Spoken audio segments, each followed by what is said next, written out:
record. We'll see. Only time will tell. As even if San Francisco has that kind of faith in him. If he can get past the free agency period, and if he can get past the draft without them looking like they're setting up for a new quarterback, then I'd say you're going to be spot on. But I just can't see that happening. I just can't. I see them not having that type of faith in him for a long-term answer. I just don't. However, a long-term answer for tight end has been found for the Cleveland Browns, as Gary Barnidge just signed a brand new contract and will be with them for a pretty long time. The Browns announced this contract extension, and it was also on Jock Journal. You can find it through Josh Alper, who is of Pro Football Talk. The terms have not been disclosed at this point, but it looks like they're at least going to have him for 2016 and beyond. He's been a beast as their primary target in the middle of the field. Barnidge has caught 60 passes, 817 yards, and 7 touchdowns. Holy cow! Where did he come from? Who knows? You tell me. Where did he come from? Honestly, until about the middle of the season, I never even heard of Gary Barnidge, and I actually had to do a Google search to find out more about him, because I was like, where did he come from? He did play for the Carolina Panthers for a little while. He drafted in the 5th round of 2008 NFL draft. He's been one of those journeymen who just kind of bounced all over. He's nice, good for him. Yeah, I mean, he's been in the league 7 years now, and is now just like his career starting to take off. I think that's really good. He does have a good skill set. He reminds me a lot of a Mark Bavaro type of player. He's a physical tight end, uses his body to block people out, and he's got these good hands that are good away from his body as well as they are good close to his body, so he can catch in traffic.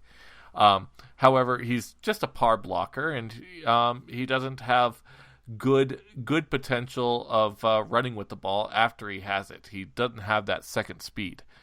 I think though, he is going to be their tight end for at least 3 or 4 more years. With this contract extension, looks like 3 years now. I'm getting a little bit more information. It's 3 years extension worth around $12 million. So, congratulations, guy! You finally got your contract. Yeah. Yeah, he got the payday.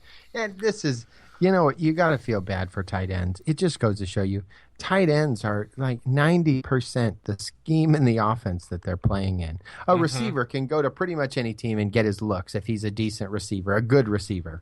A good tight end can get lost on a team easily. I mean, look at what just happened to Jordan Cameron, who was a beast there in Cleveland. Nothing. He's disappeared, absolutely. The highest paid tight end in football is Charles Clay. He has a couple okay games, but again, he can get lost. You'll have games where you don't hear anything from him. So a tight end in the NFL is really hit or miss at all times. So this guy to make a name for himself, have a good season, and then get a payday, he could be lost next year. They could get a couple decent receivers, and this guy's nowhere to be found. But he got paid because he had a good season. He was the only option that they can go to, and he's really a good outlet, and that's awesome for him, and especially a guy who's worked that hard and been around the NFL for a while. To get paid and have some security is awesome. You mentioned something I would like to even expand on further, because I think you're absolutely right. Tight ends don't get enough respect in the NFL. Not only are they a major part of the offensive system and reliant on that offensive system, but they have to be probably the best athletes on the field. Not only are they supposed to block like a lineman, but they need to have hands like a receiver and run like a receiver and break tackles like a running back. It's all of that is expected in one 255 to 265 pound guy. That's a hard thing to ask of anybody. And even then, the scheme's got to be on your side. I mean, look at Jimmy Graham, who a lot of people considered one of the better tight ends in football. He goes to Seattle.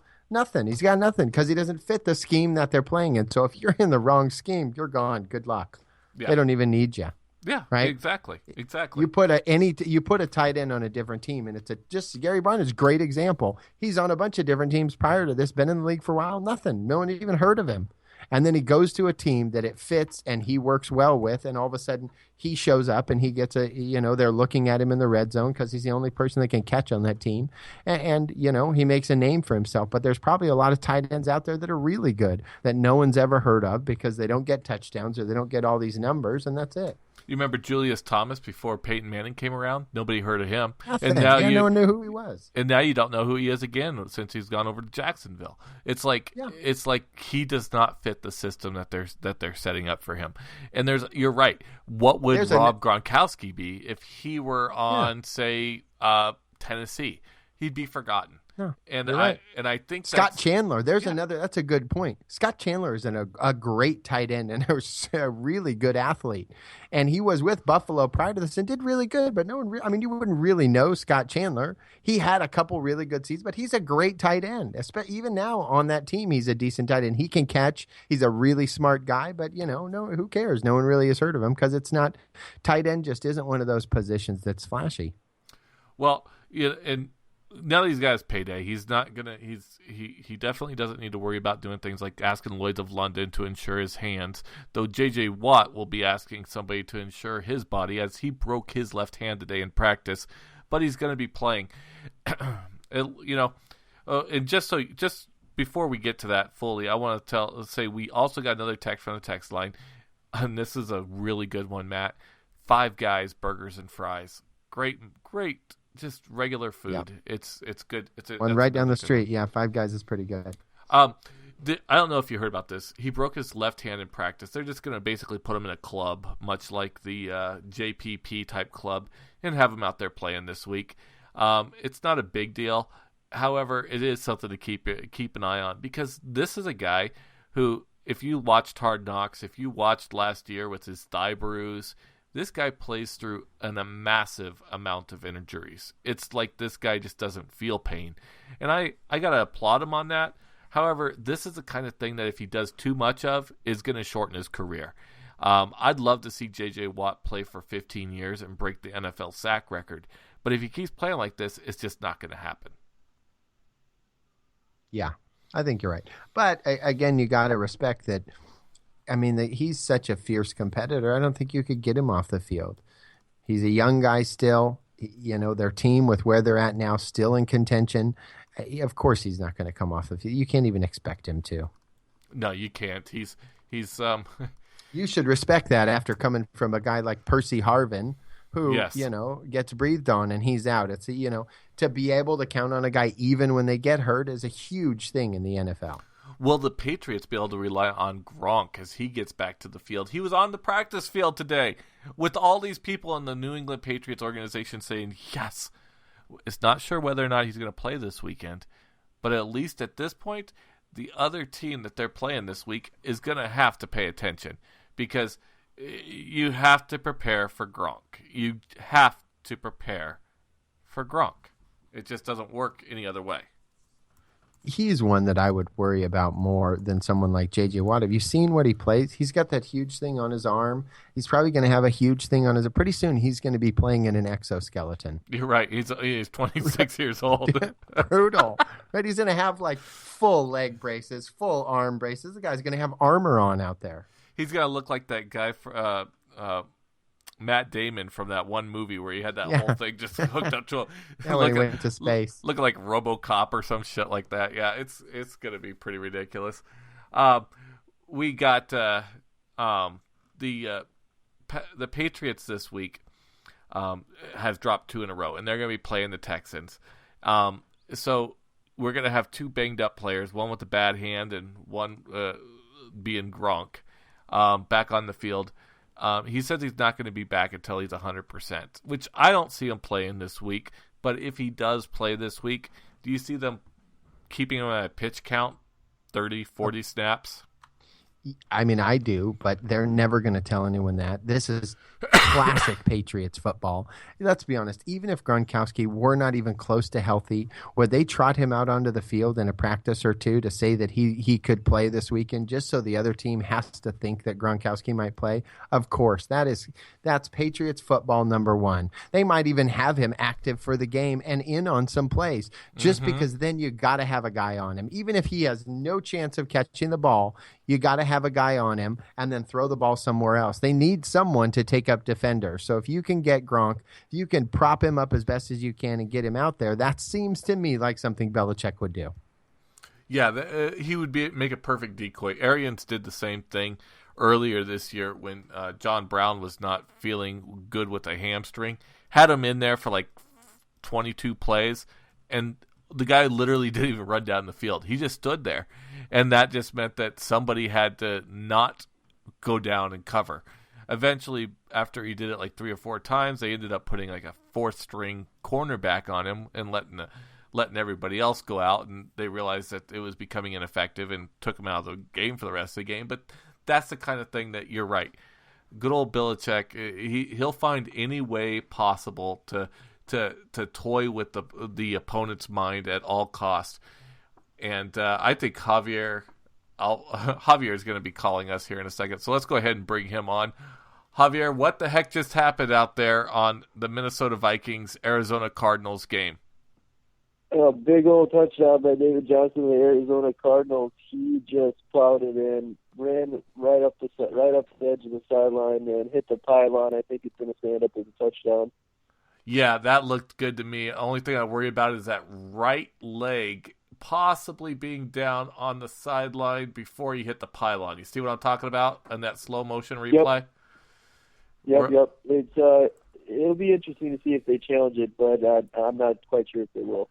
Well, either way, they're moving. They'll be on the 1-yard line, and even if they don't have it, it looks like they're about to go up 24 to 10, and that's not looking good for the Minnesota Vikings now, who have lost 2? Now this might be 3 straight. Yeah, this looks like a repeat of the Seattle game.